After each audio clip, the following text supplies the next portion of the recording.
As far as I know, Gatehouse is the only media company that actually does have a dedicated event division. We have 12 people on our team. We're mostly based in Tennessee. And primarily the types of events that we do, they're all B2C. We have a B2B event division as well. It's called Bridge Tower Media. But what we produce is all B2C. What we start with is we look across all of our properties and say, how can we leverage content we're already creating? You know, how do we monetize something that we've been producing for years, but we've just never made money? So that's sort of how we start. And the majority of our events are either expo type of events, which are, you know, large convention centers, usually are the venue, tons of booths, lots of people coming to the same place at the same day at the same time.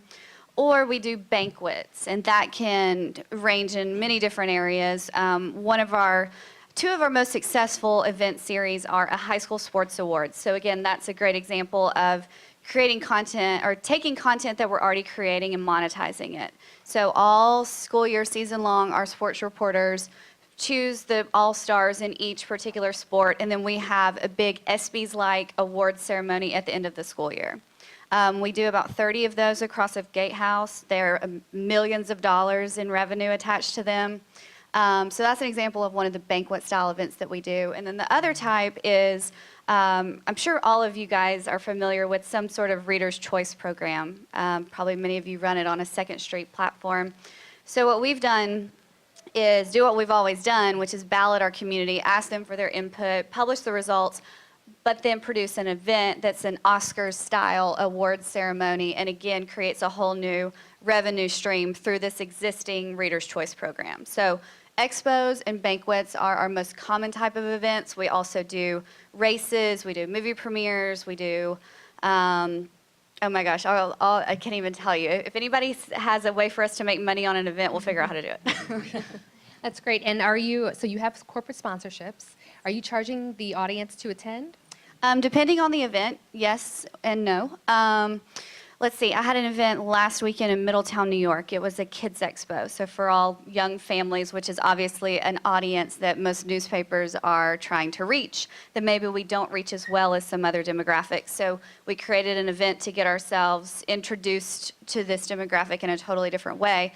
That was a ticketed event, $7 in advance, $10 at the door, or a family 4-pack for $30. So pretty affordable, but there's some events that we do for different demographics, like seniors, boomers and seniors that don't have as much expendable income, that is free admission. But for the most part, it's paid in some capacity. Okay, that's great. Bob, maybe you could share a little bit about American City Business Journals and how you do the events, make them have a return on investment, you know, for the sponsors? I'd be happy to talk on all of those questions and that. So first off, we are in the B2B space. Nationally last year we did 1,600 events. We had 250,000 attendees. They're all paying to come to our events. The price point could be anywhere from $50 to $250 a ticket. We're doing events like Best Places to Work, Healthiest Employers, Fastest Growing Companies. So again, they're recognizing either a top executive or the company as a whole in terms of accomplishment.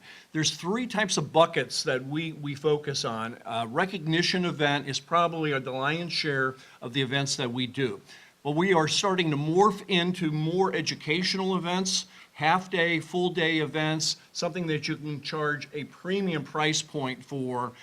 You bring in nationally recognized speakers to participate in that type of program. And the third bucket we're doing now a lot more is what I'm going to call custom events, something that a particular company comes to us and says, here's the audience, here's the message, can you put this together? And just to give you a quick, support statement for that concept, a senior VP at Bank of America told us last year she could put on very similar events herself, but she knows she cannot get the right people to show up unless she does it with an impartial third party like the business journals. So there's value for media companies to do events like this. And in terms of the ROI piece, I will just say this, is that I am dumbfounded by the ignorance among so many of our sponsors when it comes to really understanding how to even tackle this. One of the questions you should ask somebody when they throw this at you, because they invariably, they throw it at you after you've sold them a sponsorship and they said that it doesn't work. First thing they say is, it didn't generate any ROI. Well, you got to ask them, what's your definition of ROI? How do you measure it? Give me an example of an event or some type of marketing investment that worked so you can get some sense as to whether they're just blowing smoke at you. But let's just assume for a moment that you're dealing with somebody for the first time and you have this question come up about, how do I measure success? So what we're starting to do is we're looking at selling events very much like we're selling digital. And in digital, we have what we call a success team that meets with the client before the campaign starts to understand specifically how they're going to measure success, how they're going to judge whether it worked or didn't work, what are going to be the key performance indicators, the KPIs that they're going to focus on. Then we put together basically a plan with them of activities before the event, during the event, and afterwards. So we basically force them to have to be a part of the solution here, which is generating results. It's really easy to go there and say it didn't generate ROI. It's another thing to actively get them involved in the process, and that's what we're working on.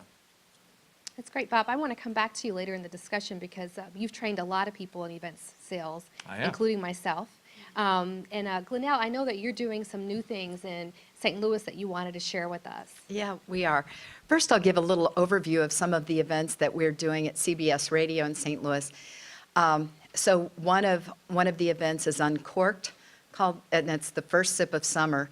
So this is a music festival with food and drink involved, and we get about 18 to 20,000 people.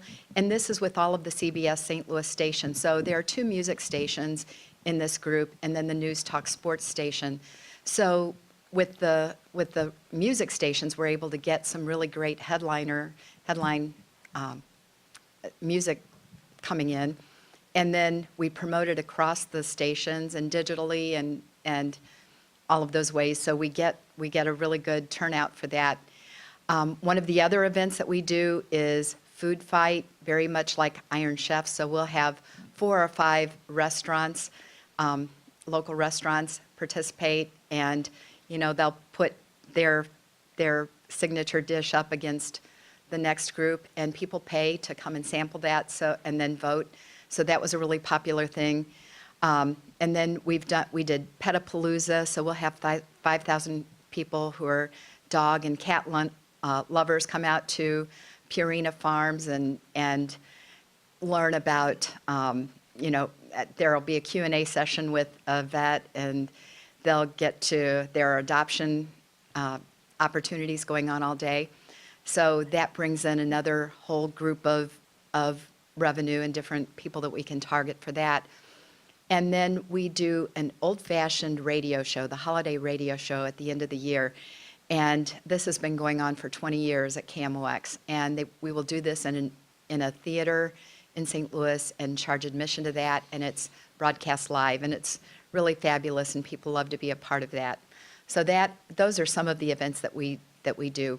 But one of the things that I think Ebony is referring to is something that I put together when I came over to KMOX, and it was something that we started doing at the Business Journal, and that was getting into family business. And I had a client there who participated in an event where we did the Family Business Awards, and I thought that there was an opportunity. I heard they have a family business speaker series, and I heard one of the family business owners speak about the family conflict. He told the life story of their company. And if any of you have roots in St. Louis, you would probably know who it was, know if I tell you who it is. But it was Tom Phillips with Phillips Furniture and then Weekends Only. So the brothers split, and they each started their own, headed their own stores. And this management consulting firm came in and helped them resolve their family conflict and then help them with the generational transition. And I thought that is such a great story for a small group of people to hear. That would be something that would be great to be told on radio. So we started a program on radio, The Business of Family Business, where business owners come in and they and they, resolve these problems. That is going to then morph into an event, and that's what we're in the process of doing, because this particular client says, if family business is mentioned in St. Louis, I want to be there. So I'm looking at more ways to generate revenue with this. That's great. Earlier today, Ken Doctor referred to events as sort of like the glue that can keep things going, because he said that they're very personal. And, Pam, you've covered the industry for a long time, and I was wondering if you had any thoughts about, sort of why it's taking news companies a while on the newspaper side to sort of move in this direction. Radio has done events for a long time. Well, I think that some of the challenges are based on the focus on advertising and the continued trying to sort of make it work and going to digital advertising rather than sort of looking beyond. It's interesting when you talk about the glue. Our company is a really great example of that, in that the way that we're structured, all of our employees are based in different parts of the country. And so really the only time even we have that community is at our events. And because we're dealing with a national audience and international in some cases, this is sort of the excuse for professionals that may work in their home office, may work in a big agency, to get together and actually meet face to face, where I think the trend nowadays, especially with people on their phones all the time and interacting with the world through social media, they don't. The value of face-to-face interaction is more important than ever because of the disassociation that we have going on.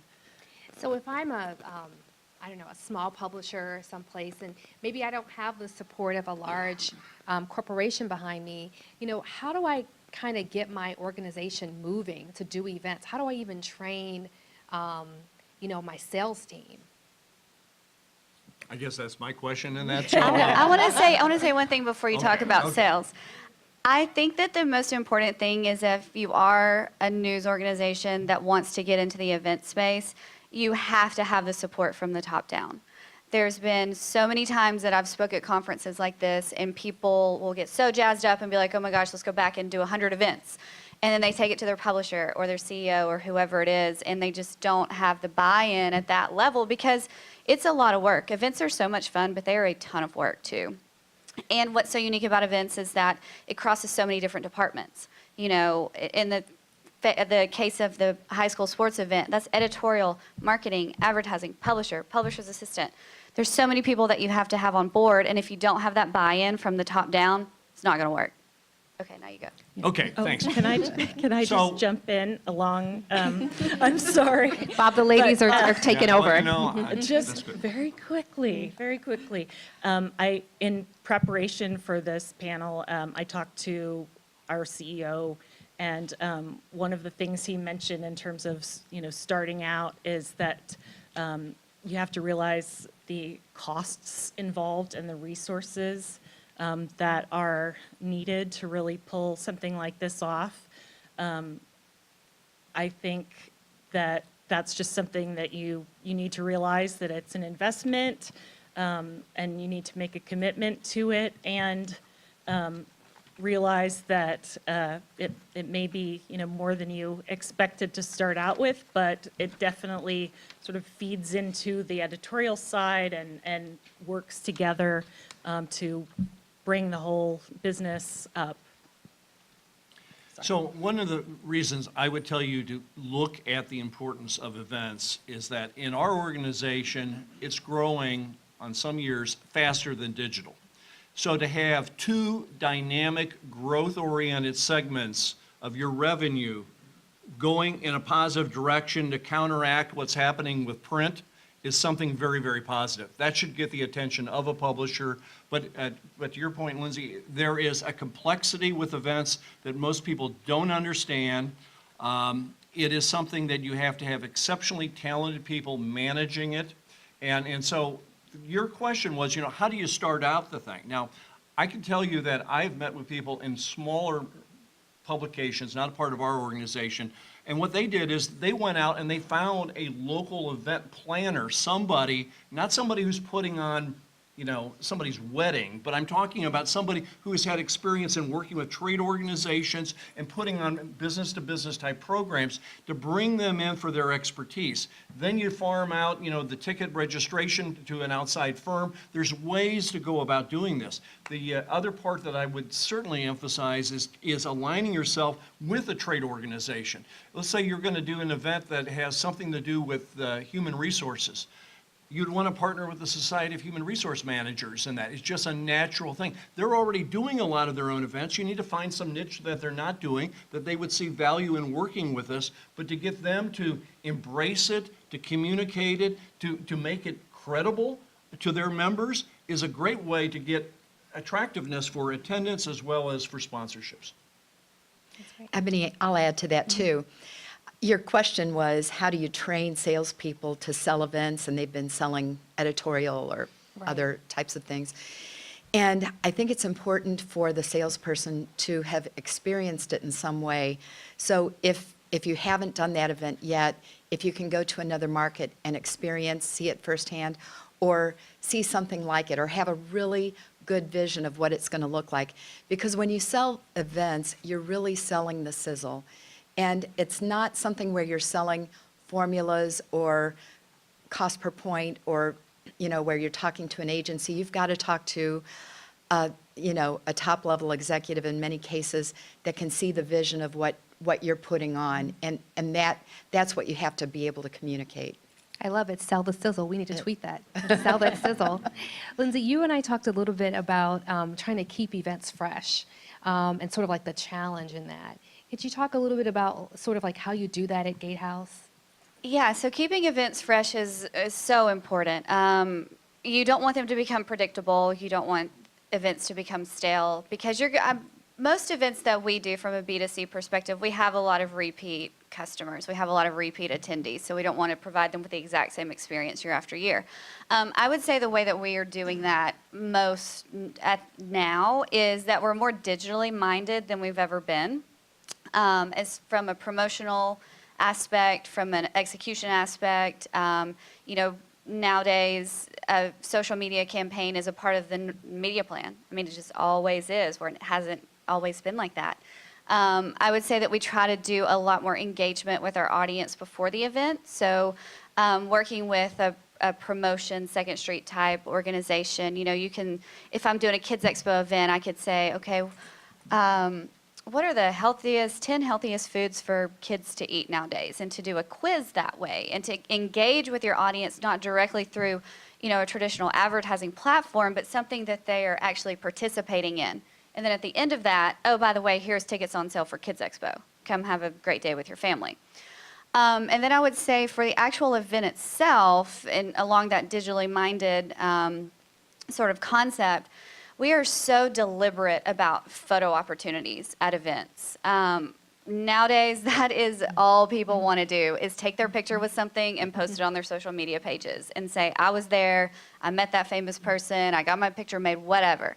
So red carpets, backdrops like this, super easy, ice sculptures. I mean, anytime you can create an opportunity for someone to take a picture of something, is going to be really important. And then even further to that, we often aggregate all of our social media posts at the actual live event. So we'll put up a video board or a screen and a projector and work through a company that every time someone uses our event hashtag, that picture, that tweet, whatever, is going up on the huge Jumbotron so everybody else can see. And then they're like, oh yeah, I better start to take my pictures and use the hashtag and post as well.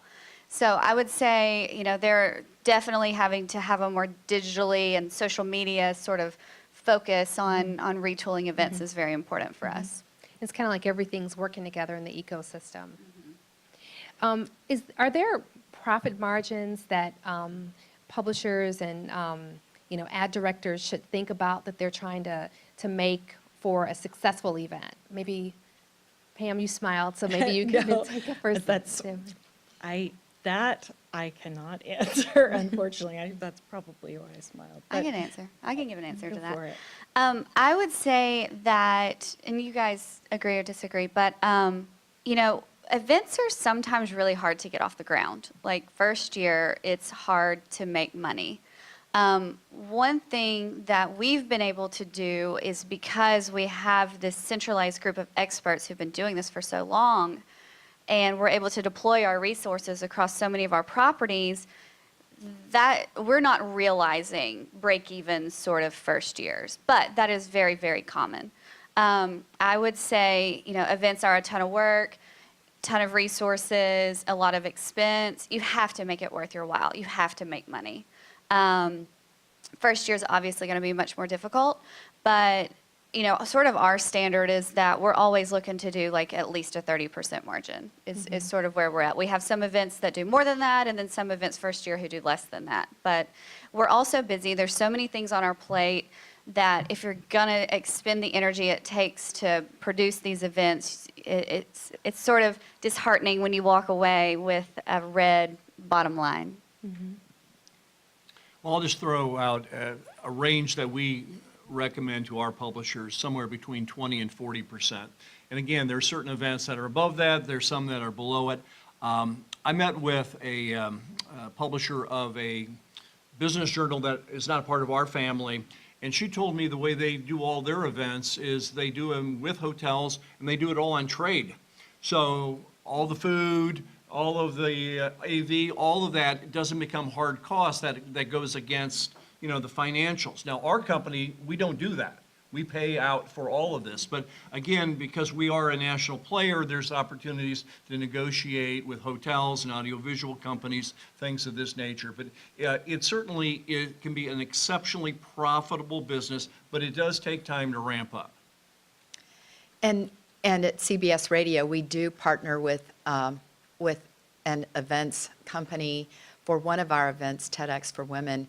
And just to give a general range, or really what we're striving to make as far as a profit margin is 50%. So we'll look at ways to either increase revenue or cut costs. But I would like to go back to the previous question and just say a couple of things about what Lyndsi was talking about, the importance of digital with events. And Lyndsi was talking about how to keep events fresh using digital. But I'd also like to just say something about how to use digital post-event.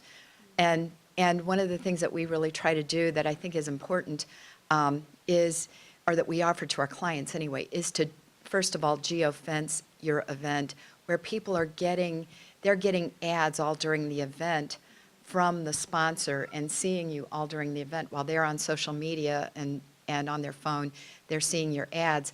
But then in addition, how to increase that return on investment after the fact is geofarming and sending those ads back to every one of those phones, every cell phone that was within the room, the arena, whatever it is, and send those ads back to them for whatever period of time it takes to turn a sale or whatever the project is. So whether it's a 2-week period, a 2-month period, and let them keep seeing your name in front of them. That's great, Glynelle. Actually, that's a really great segue into the next question that I'm hoping everybody will weigh in on is, how do we better leverage data and maybe artificial intelligence either now or in the future? Any thoughts that you might have as we're trying to be futuristic and think about, events? Okay, I'll go first. So I was thinking about this, and I think there could be benefits for the artificial intelligence piece in that, in terms of helping us to, possibly identify topics that could be relevant that maybe we haven't even thought about. It might help us in terms of identifying, people to invite to come. I think, there's a treasure trove in data. Data management in that we haven't even begun to touch that I think could help us be from both a creation, but also a marketing strategy, also just in terms of generating revenue. I think packaging data from the events is something that I don't think we have even really got into. You go to a lot of national trade conferences and that, big trade shows, they have massive data in that, and it's just something that we haven't touched on yet. Yeah, that sparked a thought. One of the things that we do that I think could be applied to a wide variety of events, as long as people have a digital device with them, which they usually do these days, is that we take questions via an online interface. So part of what we do is put a URL as part of our presentations, and then the audience asks their questions online and submits that to the moderator. So that solves a couple of problems. One, that person who stands up and doesn't really have a question and or wants to steer things directly to their situation, but may not apply to anybody else.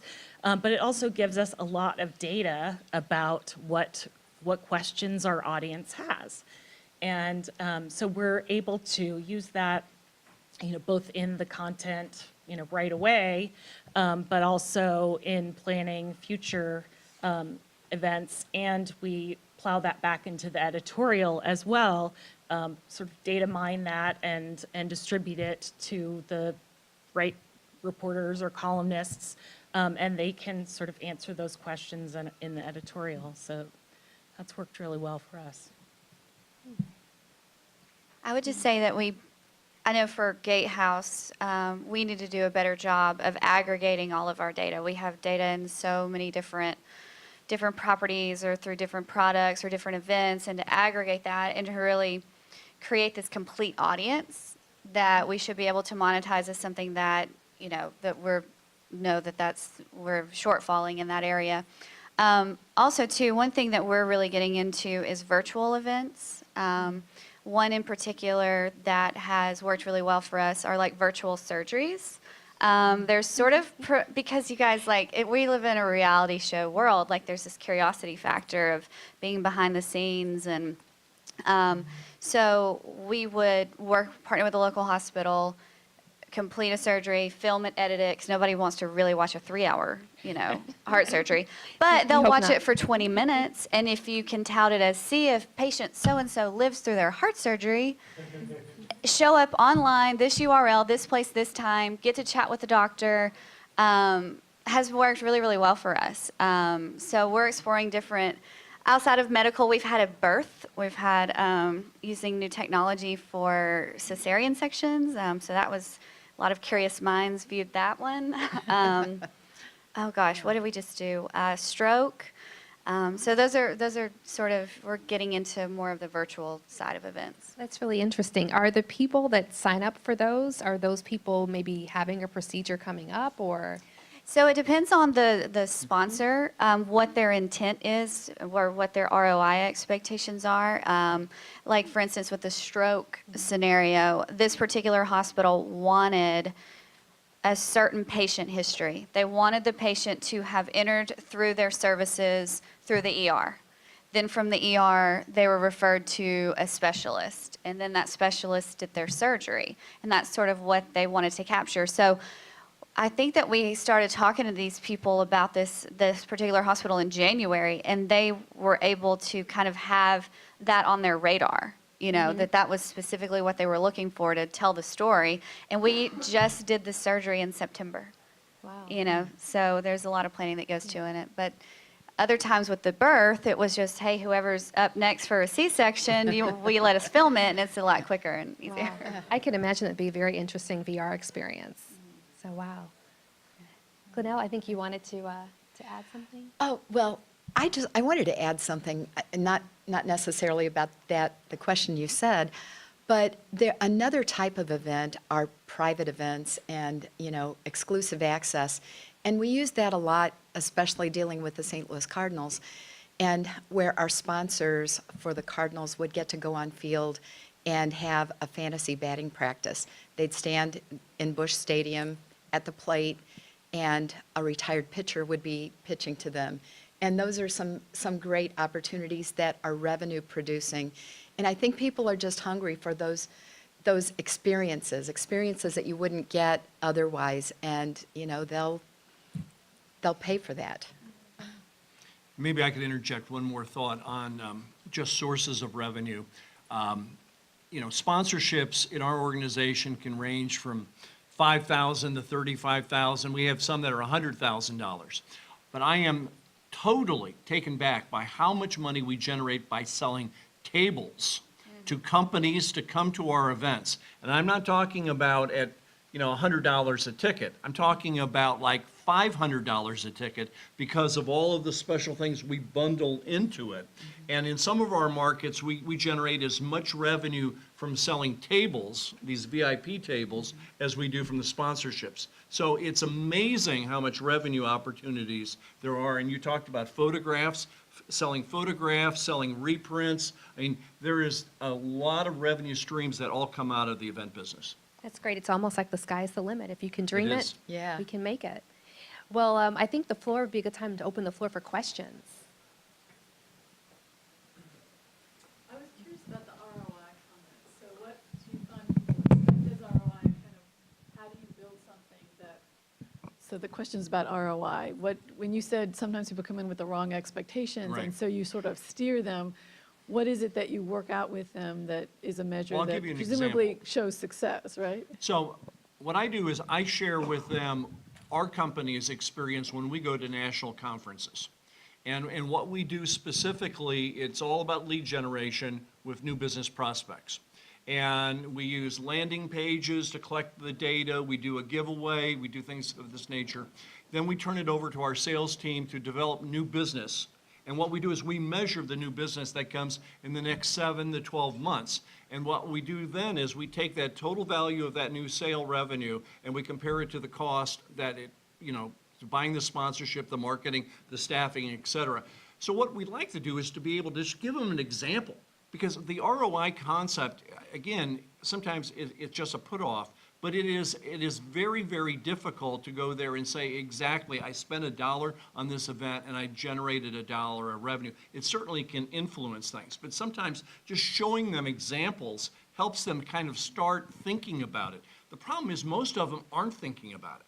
And so you have to start taking small baby steps with them, but that for their benefit, the worst question that can happen is their boss comes in and says, Bob, what did we get from that $20,000 sponsorship? And you can't answer that question. And so it can be bad for your career. It can be bad for the company's investment. It can be a mistake that's made for the sales and business development efforts there at the company. And so it's something that these professionals need to get better at. So one of the things I've been doing for the last 10 years is going around the country and trying to train people on how to do this and that. And again, it's not that difficult, but they just have to make a commitment to starting to learn it and to getting better at it. And we can talk offline if you want some more information. In terms of long-term tracking of the relationship and the loyalty that results from these kinds of events, can you speak to that, how that is tracked, measured, and whether it is different for different kinds of events? I can speak to that. So sort of in line with the ROI question is we really position our high dollar investment sponsors as event partners. We don't even use the word sponsor because what we don't want them is to write us a check and slap their name on an event because then they will not be satisfied with the results. We actually treat them with kid gloves. We have regular meetings that we schedule with them. We help them plan their strategy for the event. If it's an expo, what's your booth going to be like? How are you interacting with attendees? What sort of giveaways are you doing? You know, and because of that, you know, they really have this extra tie to the event that they really do feel like that we couldn't do it without them. That we are in it together. Even the way we promote it, we have our newspaper brand right alongside the sponsor's brand. So that's been really important with retention and loyalty. We have so many events that we don't even ask sponsors if they're renewing because it's just, we prove to them that they're going to have an excellent experience and again, we've sort of instilled that we're in this together mentality. And like last year, we had our high school sports awards program, and we had 100% sponsor renewal rate from year 1 to year 2, and that's very normal for us. And then one thing that we do that I think is so important, and if you take the time to do it, it's going to be so worth it, is to be able to track how many new customers you are actually acquiring through events. We track, is this an active customer, a non-active customer? What did they do after the event? How much money are they spending now per month? And that helps you guys whenever you have to tell a story to your CEO or your boss. Why are we doing these events? They cost so much money. They take so much time.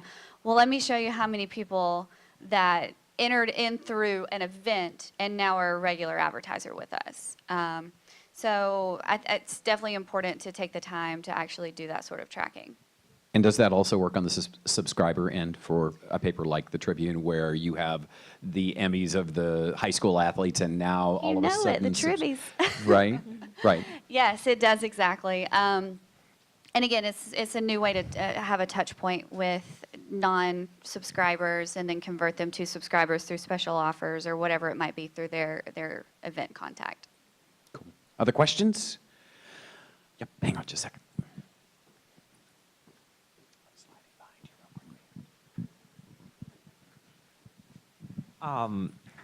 What does the editorial sort of interaction look like? I guess anybody could answer this. And what are some of the typical,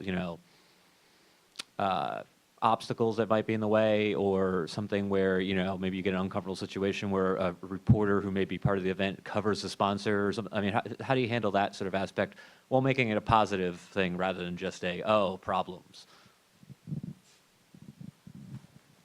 I can say something to that too.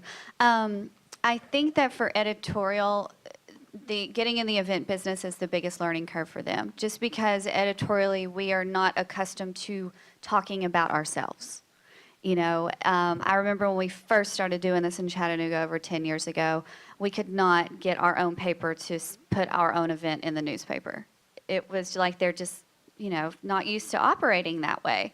But I would say that over time, it made a really big difference to have the editorial people actually attend the event and see it all sort of come together and know that it was okay to talk about that it is a newsworthy kind of piece. It's not us just saying you have to write about this or need to write about this. Our High School Sports Awards series is purely driven by editorial content. We cannot do that event without our sports reporters. And it is so hard to get them on board the first year. And it all just makes more sense when they see it all come together. And we require of them to be a part of the actual show. So to get on stage and say our, best of preps football player is so-and-so, like those are our sports reporter guys.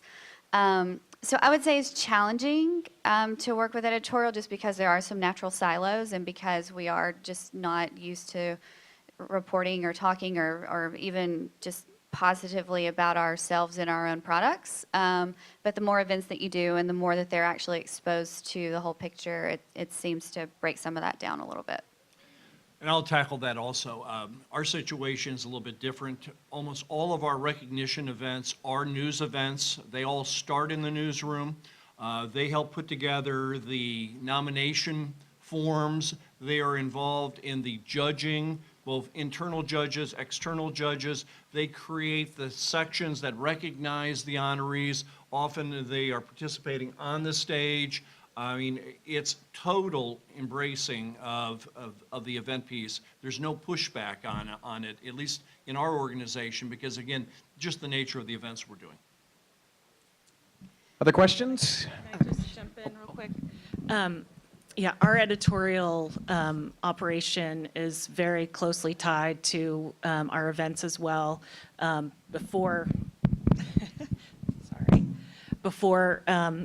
we're doing the programming for our events, we involve the editorial team, and that's one of the ways that we're talking about keeping it fresh.